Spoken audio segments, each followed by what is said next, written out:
Hi guys, welcome to my YouTube channel. My name is Fola. In today's video, I'll be showing you how to draft a basic dress pattern. If you are here to subscribe to my YouTube channel, please kindly click on the subscribe button now. Thank you. So the measurements we are going to be needing for this are shoulder, chest line, shoulder to waistline, hip depth, bust circumference, hip circumference, knee length, bust span, waist circumference, and bust point. So I already wrote my starting line. So to get the width of my rectangle, I'll divide my widest circumference by 2, then add 2 inches. Mine is the hip circumference, so I divide it by 2, then added 2 inches, that is 27. Width of my rectangle is 27 inches. So I divide the 27 inches into 2, so that's 13.5. I'll have 13.5 for my front and 13.5 for my back. So this is my center front and that is my center back. Vertical measurements now. The first one is my chest line, my bust point line, my waist line, my hip line, and my knee length. So for the back, I'll be inputting my chest line, waist line, hip line, and the knee length. The only difference between my front and my back pattern is that there won't be a bust point line on my back pattern. So I'll be connecting the lines now.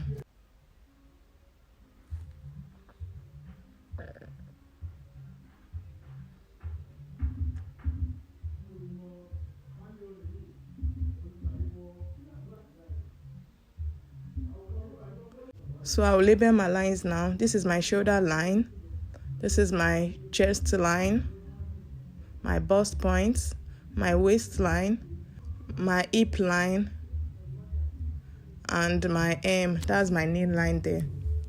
Next thing I did was to input half of my shoulder measurements on my shoulder line and on my chest line.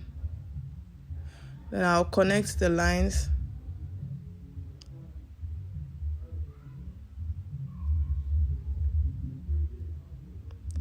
The next thing I did was to input my neckline. My neck width is 3.5 inches and my neck depth is 3.5 as well. Then I'll connect with a curved ruler.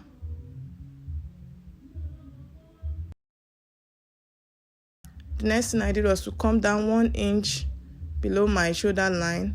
Then I'll connect to the neck width like that. That's my shoulder slant. It was to find the midpoint of my shoulder slant and my chest line. Then I came in by 0.75 inch there. Then I'll connect with my armhole curve, just like that. The next thing I did was to input half of my bust span measurements on my bust point line and on my hip line. That is half of my nipple to nipple measurements on my bust point line and on my hip line. Then I'll connect with a straight ruler.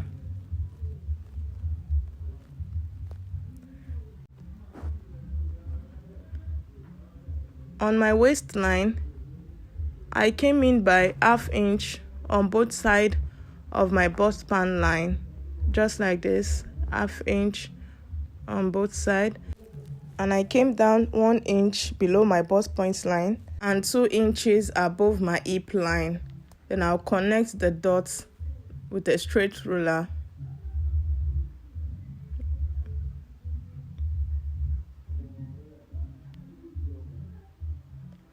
So the next thing I'm going to do now is to input my bust circumference on my chest line, the quarter of my bust circumference. Then I added 1 inch seam allowance. Then on my waistline, I added my waist circumference divided by 4 plus the 1 inch that intake. Then I added my 1 inch side seam allowance. And on my hip line, I measured quarter of my hip circumference, then 1 inch seam allowance. On my knee line, I added quarter of my hip circumference minus 1 inches. Then I added 1 inch seam allowance. And I'm going to connect the lines just like this. I connected to the hip, then to the hem of the dress. Then I connected my 1-inch seam allowance, just like that. Then I'll connect that to the hem of the dress.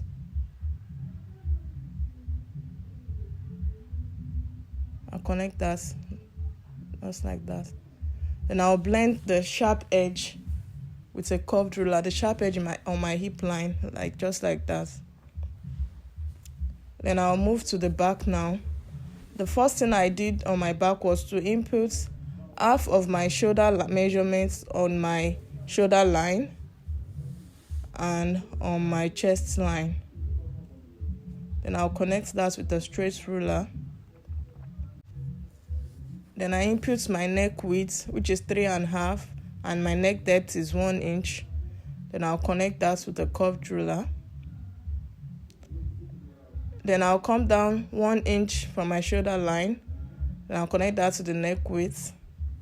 Then I mark half of what I have left from my shoulder slant and my chest line, and I'll come in by 0.5 inch, just like that. Then I'll connect with my armhole curve. I'll connect the points.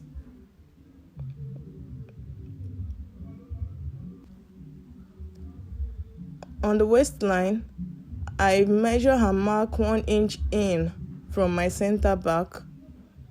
And I'll connect to the chest line and to the hip line. I'll connect this like this and like that. Why we did that is to eliminate the excess in the back.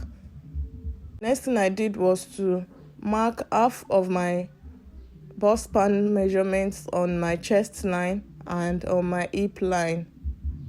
And I'll connect that with a straight ruler. On my waistline, I came in 1/2 inch on both sides of my bust span line. Then I connect that to my chest line.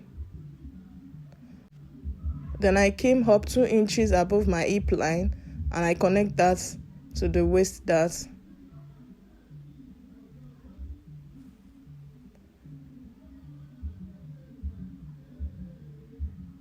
The next thing I did was to mark 1/4 of my bust circumference on my chest line, and I added 1 inch seam allowance. On my waistline, remember the slanted line is our new center back. Then we'll mark 1/4 of our waist circumference plus 1 inch dart intake. Then we had 1 inch seam allowance.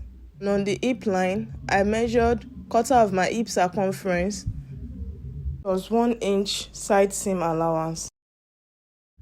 And on the knee line, I marked 1/4 of my hip circumference minus 1 inch.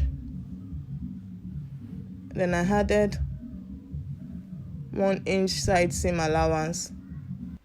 Then I'm going to connect my points with a straight ruler, connecting my side seam like that. Then I'll connect to the knee line, just like that.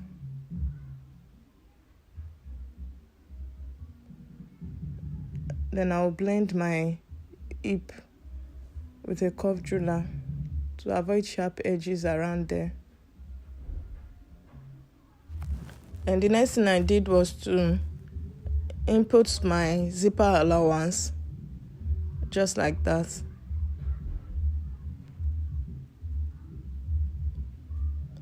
And I'll connect with a straight ruler. So that is my zipper allowance. So that is how we draft our basic dress pattern. So I'm going to cut out now.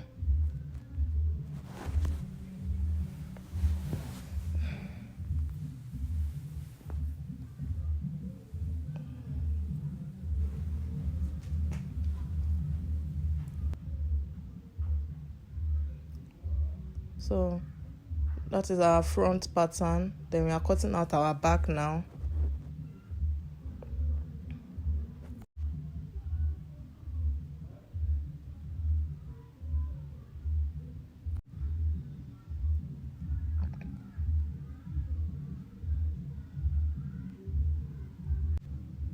So this is our front and this is the back. So this is the final outcome of our basic dress pattern. If you find this video helpful, please like, share and subscribe to my YouTube channel.